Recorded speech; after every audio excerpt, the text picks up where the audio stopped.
नमस्कार, कसे आहात सगळे? ठरलं तर मागच्या 27 मार्चच्या भागात आपल्याला पाहायला मिळणार आहे. सायली आता अर्जुनला सांगत असते की आश्रम विकावं ही प्रियाचीच इच्छा होती आणि हे सगळ्या आश्रमातल्या लोकांनी कोर्टात सांगून काही उपयोग नाही होणार. त्यावरही आता अर्जुन बोलतो, हो, कारण आश्रमातली माणसं मधुभाऊंच्या बाजूने साक्षी देत आहेत असं होणार आणि कोर्ट ते मान्य करणार नाही. म्हणून आपल्याला आश्रमातल्या बाहेरचं असं कोणीतरी व्यक्ती हवा आहे जो प्रियाबद्दल खरं बोलेल. आणि आता अर्जुन सायलीला बोलतो की तुम्ही मला सांगितलं होतं की महिप जेव्हा पहिल्यांदा आश्रमात आला होता तेव्हा तो आश्रमाच्या बाहेरच उभा होता आणि तो खूप आरडाओरडा करत होता. त्यावर त्या सायली बोलते की हो, खूप आरडाओरडा केला होता त्यांनी आणि तेव्हाही प्रिया हेच म्हणत होती की आपण आश्रम विकून टाकूया. आता हे ऐकून अर्जुन बोलतो की करेक्ट, आणि हे दोघांचं बोलणं कोणीतरी ऐकलंच असणार. आपल्याला आता एक काम करायला हवं, आश्रमात राहणाऱ्या आजूबाजूच्या व्यक्तींशी बोलायला हवं. त्यावर त्या सायली बोलते, पण तुम्ही आणि चैतन्य भाऊजी तर आधीच बोलला आहात ना. त्यावर आता अर्जुन बोलतो की हो, पण या पॉईंट ऑफ व्ह्यूने आम्ही कधी विचारच केला नव्हता. सो आता त्यांना विचारण्याचे प्रश्नसुद्धा वेगळे असतील आणि आय एम व्हेरी शुअर की त्यांचे उत्तरसुद्धा वेगळेच असतील. आता हे ऐकून सायलीला थोडं बरं वाटतं आणि ती बोलते की मग आता आपण आश्रमात कधी जाणार आहोत. त्यावर आता अर्जुन बोलतो की आत्ताच, तुमचं आवरून झालं आहे ना. त्यावर आता सायली बोलते की हो. मग आता अर्जुन बोलतो की ठीक आहे, मी चेंज करतो, आपण लगेच निघूया. आता अर्जुन आणि सायली आश्रमाच्या आजूबाजूला चौकशी करायसाठी निघतात. तितक्यातच आता कल्पना त्यांना थांबवते आणि बोलते, थांबा, कुठे निघालायत? त्यावर आता अर्जुन आणि सायली काहीच बोलत नाही आणि गप्प राहतात. आता कल्पना खाली येते आणि बोलते, तुम्हाला ऐकू नाही आलं का मी काय बोलली ते? कुठे निघालायत तुम्ही?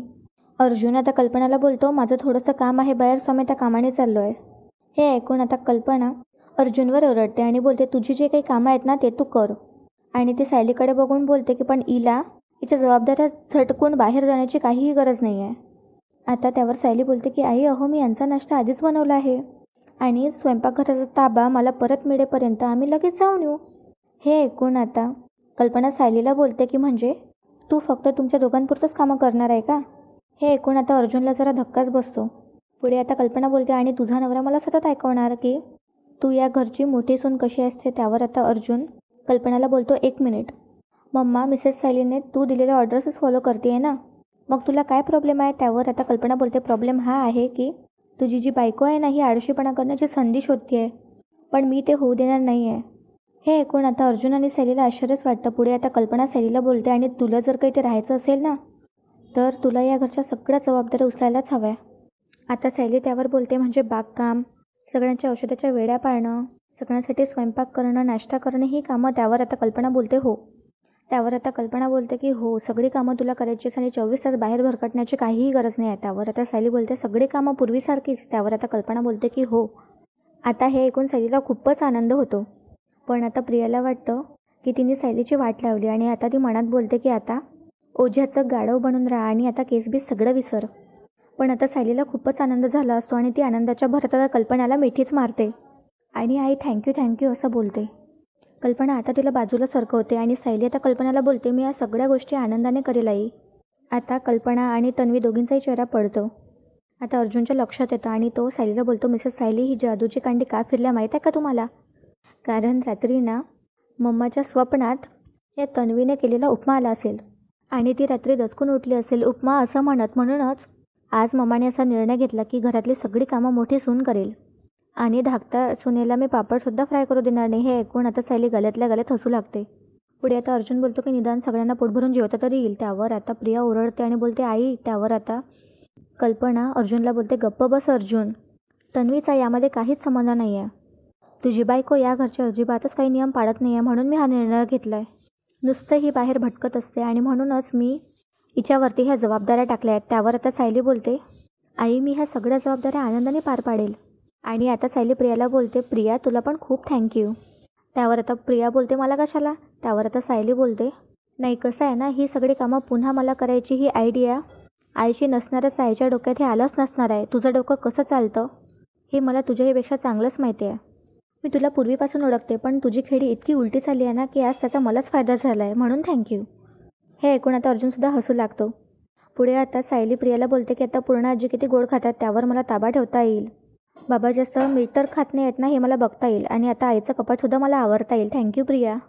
आता प्रियाचं तोंड पडतं आणि ती मनात बोलते, मी काहीही करायला गेली तरी याचं उलटंच कसं काय होतं, हिलाच कसं काय फायदा होतो, हिच्याच मनासारखं कसं काय होतं, घरातली कामं करायची म्हणून कोणी इतकं खुश होतं का? मूर्खच मुलगी.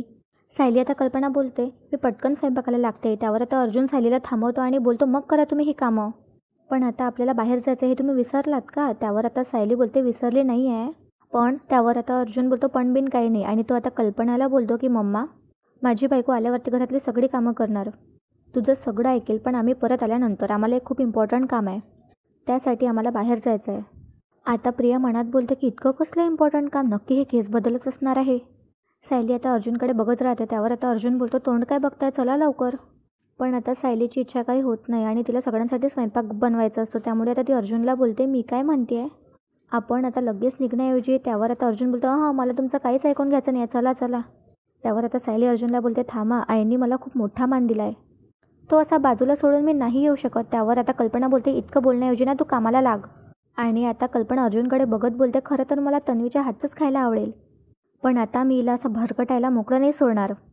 आता हे ऐकून प्रियाला खूपच आनंद होतो आणि अर्जुनही आता मान डोलावत हो बोलतो. आता कल्पना प्रियाला बोलते, चल तन्वी. आता प्रिया बोलते, हो आलेच हां. कल्पना आता वर निघून जाते, पण प्रिया मात्र तिथेच थांबते. आता अर्जुन काहीतरी बोलत असतो तितक्यातच सायली आता अर्जुनला बोलते, इकडे साईडला या. प्रिया आता त्या दोघांचं ही बोलणं चोरून ऐकत असते. आता अर्जुन सायलीला बोलतो, हे पा मला तुम्ही काही कारणं देऊ नका, आपलं ठरलं होतं ना. त्यावर आता सायली बोलते की हो आपलं ठरलं होतं, पण त्यावेळी आपल्याला हे नव्हतं माहीत ना की असं काही होणार आहे आणि आई मला जबाबदाऱ्या सोपवणार आहे. त्यावर आता अर्जुन बोलतो, ते काही नाही, आपल्याला काम आजच करायचं आहे आणि आपल्याकडे इतका वेळ नाही. त्यावर आता सायली बोलते की हो आजच होणार आपलं काम, तुम्ही ना ऑफिसला जा, मी सगळं स्वयंपाक करते आणि सगळं स्वयंपाक करून तिथे येते, मग आपण तिथून पुढे सोबत जाऊया. त्यावर आता अर्जुन बोलतो, नक्की याल ना. त्यावर आता सायली बोलते की हो मी नक्की येईन, मग आपण चौकशी करू. आता हे बोलणं प्रिया ऐकते आणि बोलते, कसली चौकशी. आता सायली आणि अर्जुनचं लक्ष प्रियाकडे जातं आणि आता अर्जुन प्रियाला बोलतो, आमचं बोलणं चोरून ऐकायचा प्रोग्राम सुरू होता का. आता हे ऐकून प्रियाला धक्का बसवून बोलतो की काय. पुढे आता अर्जुन बोलतो, तुझं नवीन लग्न झालं आहे ना, मग जा तुझ्या नवऱ्याजवळ, आमच्यामध्ये काय येतेस, आमच्या रोमॅन्सच्यामध्ये काय येतेस, का आमचं बोलणं चोरून ऐकतेस तू. त्यावर आता प्रिया बोलते, मी कशाला काही चोरून वगैरे तुमचं बोलणं ऐकू. त्यावर आता सायली बोलते, नाही आता का आम्हाला वारा घालायला उभी राहिली आहेस. आता हे ऐकून अर्जुनचा हसू फुटतो. पुढे आता सायली बोलते, नाही आईंनी तुला त्यांच्याबरोबर यायला सांगितलं होतं ना, मग तरी काही ते रेंगाळली आहेस आमचं चोरून ऐकायला. त्यावर आता प्रियाला काय बोलावं हे काही सुचत नाही. ते आता इकडे तिकडे बघू लागते आणि आता तिला टेबलवर पडलेली एक मॅगझिन दिसते आणि ती मॅगझिन उचलत ती बोलते, हे काय, हे मॅगझिन घ्यायला आले होते मी.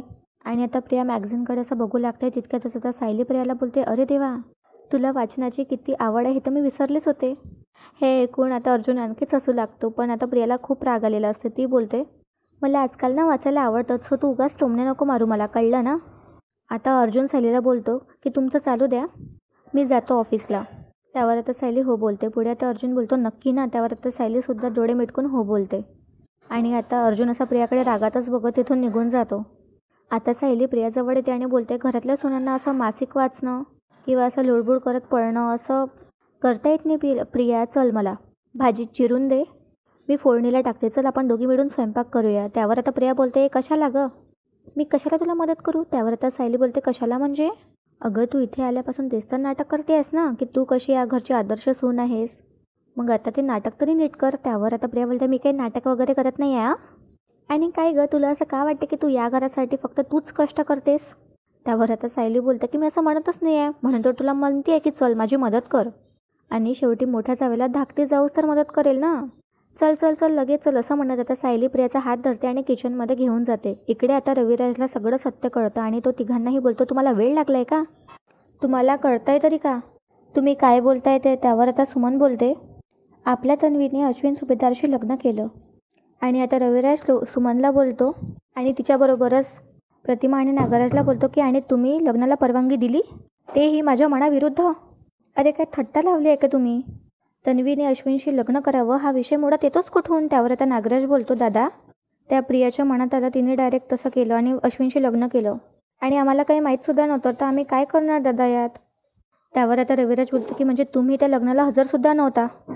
आता रविराज प्रतिमाकडे बघतो आणि बोलतो, प्रतिमा तू या लग्नाला परवानगी दिलीस, तेही माझ्या मनाविरुद्ध मला न सांगता, आणि माझ्यापासून लपवून हे लग्न होऊ दिलंस तू. त्यावर आता प्रतिमा बोलते, तुम्हाला सांगितलं असतं तर तुम्ही हे लग्न होऊ दिलं असतं का. त्यावर आता रविराज बोलतो, अरे माझा जीव गेला असता तरी मी लग्न होऊ दिलं नसतं. आता रविराजला खूपच वैताग येतो आणि तो बोलतो, अरे काय आहे हे, अर्जुनशी लग्न करता नाही आलं म्हणून अश्विनशी लग्न करायचं, अच्छी हा काय पोरखेड आहे का. त्यावर आता प्रतिमा बोलते, तुम्हाला हे असं वाटेल हे सगळ्यांना माहिती होतं, पण तन्वीचं आयुष्य आनंदाने मार्गी लागावं हेच आपल्याला सगळ्यांना हवं होतं ना. त्यावर आता रविराज बोलतो की हे अशा घाणेरड्या पद्धतीने. त्यावर आता प्रतिमा बोलते, अहो तन्वी हट्ट करून बसली होती की तिला अश्विनशीच लग्न करायचं आणि पूर्णाईने मला कळ घातली होती की आधी तुम्हाला हे बिलकुल सांगायचं नाही. त्यावर आता रविराजला आणखीच राग येतो आणि तो बोलतो, त्या सुभेदारांना ना माझ्या दुःखाचा सुख मिळायला लागलं आहे. कुठल्या जन्माचा सूड घेत आहेत कुणास ठाऊक. आता सुमन रविराजला बोलते की भाऊजी आम्हालासुद्धा धक्काच बसला हो, पण एकदा लग्न लागल्यावर आम्ही काय करणार. त्यावर आता रविराज बोलतो, नाही एकदा त्या सुभेदारांना जाब विचारायलाच हवा. आता रविराज प्रतिमाकडे बघत बोलतो, प्रतिमा तू केलेली फसवणूक जास्त मोठी की सुभेदारांनी केलेली मोठी ही मी तिथे जाऊनच ठरवतो, आणि तेही आत्ताच्या आत्ता. त्यावर आता प्रतिमा रविराजला बोलते, नाही नाही तुम्ही तिथे जाऊ नका. त्यावर आता जोरात ओरडत रविराज प्रतिमाला बोलतो, एक शब्दही बोलू नकोस. आता हे चिडलेलं पाहून नागराजसुद्धा खूप घाबरतो. रविराजचं हे रिॲक्शन बघून आता सगळ्यांनाच धक्का बसतो. पुढे आता रविराज प्रतिमाला बोलतो, तू त्या पूर्ण आजीचा विचार केला पण एकदाही तुझ्या स्वतःच्या नवऱ्याचा विचार नाही केला, त्याच्या मनाचा विचार नाही केला, आणि याला जबाबदार फक्त ते सुभेदार आहेत. असं म्हणत आता रविराज तिथून निघून जातो आणि रविराज खूपच रागात आता घरातून बाहेर पडतो सुभेदारांकडे जायसाठी. इकडे आता किचनमध्ये सायली, प्रिया आणि विमल असते. आता सायली विमलला बोलते, विमलताई आज स्वयंपाक करण्यात आपल्याला प्रियासुद्धा मदत करणार आहे हां. त्यावर आता विमल बोलते, सायलीताई आज तुम्ही सगळ्यांसाठी स्वयंपाक करणार आहात. त्यावर आता सायली विमलला बोलते की हो, मला इतकं छान वाटतं ना की काय सांगू तुला. आणि आता सायली प्रियाला बोलते, हे घे गं प्रिया, मेथी निवडून देतेस का जरा. आता विमल प्रियाच्या हातात मेथी देते आणि आता प्रिया ती हिसकावतच घेते आणि डायनिंग टेबलमध्ये जाऊन बसते. आता सायलीला खूपच आनंद होतो आणि तिला कळतच नसतं की कोणासाठी काय काय बनवू. आता ती सगळ्यांसाठी त्यांच्या आवडीचं बनवते आणि बोलते, विमलताई ऐका ना, आज पूर्ण आजीला जसं आवडते ना तसं खास मेथी मलाई मटर करूया, आणि आईंना आवडते तसं बटाट्याच्या काचऱ्या, आणि बाबांसाठी कढी करते, आणि अश्विन भाऊजींसाठी पनीर मटर, आणि शिवाय गाजराची कोशिंबीर. आता हे ऐकून विमलला खूपच आनंद होतो आणि ती बोलते की वा सायलीताई, एक सांगू, इथे ना स्वयंपाक रोज होतो पण आज घरातलीच खरी गृहलक्ष्मी सगळ्यांसाठी अन्न शिजवणार. आणि आता विमल प्रियाला टोमणाच मारत असते. आता प्रियासुद्धा हे ऐकून तोंड वाकडं करते आणि आता विमल सायलीला बोलते की त्यामुळे आजच्या अन्नाची चव काही वेगळीच असणार आहे, तुम्ही बनवणार म्हणून. आता इकडे प्रिया रागातच असं मेथी तोडत मनात बोलते की या सायलीला ना स्वयंपाकाचा खूपच उत्साह चढला आहे, आणि ही तरीही कुठेतरी अर्जुनबरोबर चौकशीला जाणार आहे हे काम झाल्यावर. अरे हा अर्जुन खरंच ऑफिसला गेला आहे की आणखी कुठे, आणि या दोघांचं नक्की काय चाललं आहे. असं आता प्रिया सायलीकडे बघत मनात विचार करू लागते. तितक्यातच आता सायलीचा फोन वाजतो आणि आता सायली फोन घ्यायला जाते. प्रिया सायलीचं बोलणं कान देऊन ऐकत असते. सायलीला आता प्रतिमाचा कॉल आलेला असतो आणि आता सायली बोलते, बोला प्रतिमा आत्या, काय झालं. त्यावर आता प्रतिमा सायलीला बोलते की हॅलो सायली, रविराज त्यांना तन्वीच्या लग्नाबद्दल कळलं आहे आणि ज्याची भीती होती तेच झालं. खूप चिडलेत ते, माझं एकही ऐकून घ्यायला तयार नाही आहेत ते, आणि ते आत्ताच्या आता सुभेदारांच्या घरी यायला निघालेत. त्यावर आता सायलीला काहीच कळत नसतं काय करावं आणि ती बोलते, ते इथं येत आहेत. त्यावर आता प्रतिमा बोलते की हो, आणि रागाच्या भरात ते पूर्ण आजीला किंवा अश्विनला काही बोलले तर. त्यावर आता सायली प्रतिमाला शांत करत बोलते की तुम्ही काहीच काळजी करू नका, मी बघते काय करायचं ते. त्यावर आता प्रतिमा बोलते की हो, मी पोचतेच आहे रविराजच्या मागोमाग, आणि आता फोन कट होतो. इकडे आता सायली मनात बोलते की रविराज काका जेव्हा घरी येतील तेव्हा पूर्ण आजी इथे नसला तर बरं होईल, त्यांचा मनस्ताप तरी टळेल तेवढा. आणि आता सायली इकडे पूर्णाजीच्या खोलीत जायला निघतात. इकडे आता अर्जुन आणि चैतन्य ऑफिसमध्ये बसले असतात. आता अर्जुन चैतन्याला बोलतो, चैतन्य ऐक, आश्रमाच्या आजूबाजूला जे दुकानं आहेत ना त्याची एक लिस्ट तयार कर, मला जाऊन त्यांच्याशी बोलायचं आहे. त्यावर आता चैतन्य बोलतो, पण आपण हे सगळं मागेच केलं होतं ना, म्हणजे खुनाच्या वेळेस तिथली सगळी दुकानं बंद झाली होती हे आपल्याला माहीत आहे ना. त्यावर आता अर्जुन बोलतो की हो माहीत आहे, पण 2 वर्षापूर्वी आपण त्यांची जी स्टेटमेंट घेतली होती ना ते प्रश्न वेगळे होते. आता मला एका वेगळ्या अँगलने त्यांना प्रश्न विचारायचे आहेत. आता चैतन्य अर्जुनला विचारतो, म्हणजे. त्यावर आता अर्जुन बोलतो की हे बघ, 2 वर्षापूर्वी जेव्हा आपण स्टेटमेंट घेतले होते तेव्हा आपण त्यांना असे प्रश्न विचारले होते की खुनाच्या रात्री त्यांनी किंवा त्यांच्या घरच्यांनी काही विचित्र घटना बघितलं का. आता आपण यावेळेस हे विचारूया की खुनाच्या काही दिवस आधी त्यांनी काही वेगळं ऑब्झर्व केलं का. त्यांचं आणि विलासबद्दलचं बोलणं, प्रिया मधुकरबद्दलचं बोलणं, आणि मोस्ट इम्पॉर्टंटली त्या लोकांनी खुनाच्या अगोदर कधी प्रिया आणि साक्षी या दोघींना एकत्र बघितलं होतं का. हे ऐकून आता चैतन्याला धक्का बसतो आणि तो बोलतो, काय प्रिया आणि साक्षी या दोघींना एकत्र, ते सुद्धा 2 वर्षापूर्वी. म्हणजे अर्जुन तुला असं वाटतं की प्रिया आणि साक्षीची मैत्री ही विलासच्या खुनाच्या अगोदरपासून होती. त्यावर आता अर्जुन बोलतो की हो, असं मला वाटतंय. आणि आता अर्जुन चैतन्याला सगळी हकीकत आणि सगळी माहिती देतो की हे बघ असं असं झालं होतं, आम्ही इकडे इकडे गेलो होतो. इकडे आता सायली पूर्णाजीच्या खोलीत शिरते. आता पूर्णाजी बोलते की तुला आत यायला परवानगी नाही आहे ना, मग का आली आहेस आत? त्यावर आता सायली बोलते की हो मला माहीत आहे, मी फक्त तुम्हाला एवढंच सांगायसाठी आले होते की आज ते मोठ्या मंदिरात ना सत्यनारायणची पूजा आहे, तुम्हाला जायचं असेल ना.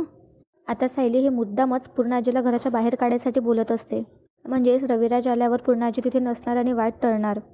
पण आता पूर्णाजी त्यावर बोलते की हो मला याची कल्पना नव्हती. त्यावर आता सायली बोलते हां ते माईआजीकडे गेल्या होत्या ना तुम्ही, म्हणून तुम्हाला कळलं नसेल, तेव्हाच निमंत्रण आलं होतं. त्यावर आता पूर्णाजी बोलते की ठीक आहे, मी इथूनच सत्यनारायणला नमस्कार करेल, तू इथून जा. आता सायलीला काही सुचत नसतं आणि ती एकदमच काहीतरी बोलते. अरे ते गुरुजी म्हणाले होते की प्रसादाचा शिरा बनवण्यासाठी खास पुण्यावरून कोणतरी येणार आहे. त्यावर आता पूर्णाजी बोलते की काय? त्यावर आता सायली बोलते की हो प्रसादाचा शिरा, गरमागरम शिरा बनवण्यासाठी पुण्यावरून आचारी बोलावला आहे. तुम्ही जर गेला असतात ना तर तुम्ही सगळ्यांसाठी प्रसाद आणला असता. शिवाय तुम्ही प्रसाद खाल्ला असता तर कोणी तुम्हाला काहीही बोललं नसतं. आणि तो प्रसादातला शिरा असेल साजूक तुपातला गरमागरम. आता हे ऐकून पूर्णाजीच्या तोंडाला पाणी सुटतं. पुढे आता सायली पूर्णाजीला बोलते की आणि बघा ना, प्रसादातल्या शिऱ्याची चव इतर शिऱ्यापेक्षा थोडी वेगळीच असते ना, तर तुम्ही जाताय ना. त्यावर आता पूर्णाजी बोलते की बघू. आता सायली बोलते फार विचार नका करू पूर्णाजी, म्हणजे तुम्ही आता निघालात ना तर तुम्हाला गर्दी लागणार नाही, संध्याकाळपर्यंत खूपच गर्दी होणार. मी गाडी करायला सांगू का? त्यावर आता पूर्णाजी बोलते ठीक आहे. आणि आता ती निघतच असते तितक्यातच आता रविराजचा मोठ्याने आवाज येतो आणि तो बोलतो अन्नपूर्णा सुभेदार. आता पूर्णाजी बोलते रविराज आणि ती आता उठून उभी होते आणि सायलीला तिची काडी द्यायला सांगते. आता पूर्णाजी काडी घेते. आता सायली पूर्णाजीला समजावत असते पूर्णाजी देवळात असं तसं, पण आता तिचा काहीच इलाज नसतो कारण आता रविराज तिथे पोचलेला असतो. आता पूर्णाजी खोलीच्या बाहेर निघते. आता रविराज मोठमोठ्याने ओरडत अन्नपूर्णा सुभेदार, रविराज सुभेदार, प्रताप सुभेदार असं म्हणत आता ओरडत असतो.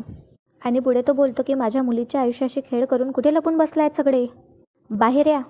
तितक्यातच आता सायली आणि पूर्णाजी आत येतात आणि आता सायली दार बंद करते. आता पूर्णाजी रविराजला बोलते की रविराज यापूर्वी तुमचा हा स्वर मी कधी ऐकला नव्हता या घरात.